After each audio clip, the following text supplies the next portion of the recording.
Minun mielestäni hyvän ihmisten johtamisen tärkeimmät periaatteet voidaan pelkistää 5 e:llä alkavaan sanaan. Ja ensimmäinen on empatian kyky. Se empatian kykyhän ei ole mitään pehmeää höttöilyä tai paapomista, vaan se on sitä, että ihminen ymmärtää, mitä toisen ihmisen arvomaailmassa, ajatuksissa, päässä ylipäätään liikkuu ja sopeuttaa sitten sen oman toimintansa sen mukaisesti.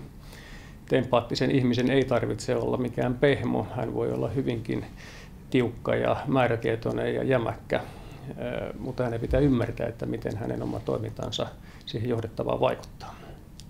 Toinen eillä alkava tärkeä sana on ennustettavuus, johdonmukaisuus.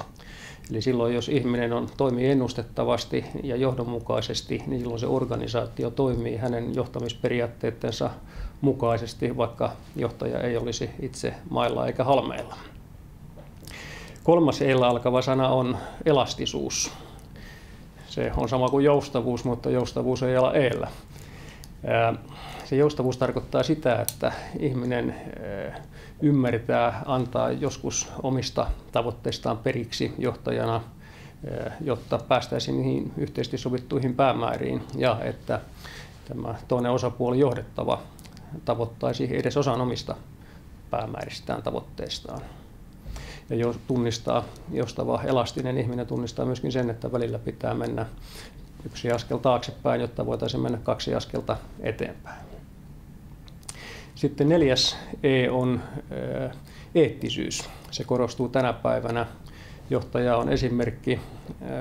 Hänen pitää toimia kaikilta osin läpinäkyvästi.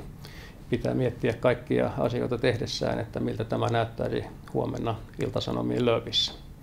Ja sekään ei vielä riitä, että toimii kaikkien eettisten ja muiden normien mukaisesti, vaan pitää myöskin aina miettiä, että miltä asiat näyttävät, ei pelkästään sitä, että mitä ne käytännössä ovat.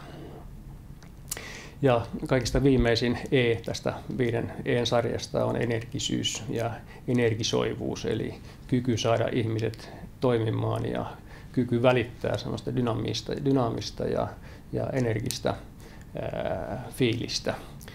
Johtajan esimerkki on äärimmäisen tärkeä siinä, että saadaan ihmiset toimimaan virkeästi ja päämäärätietoisesti ja ponnistelemaan yhteisen hyvän eteen.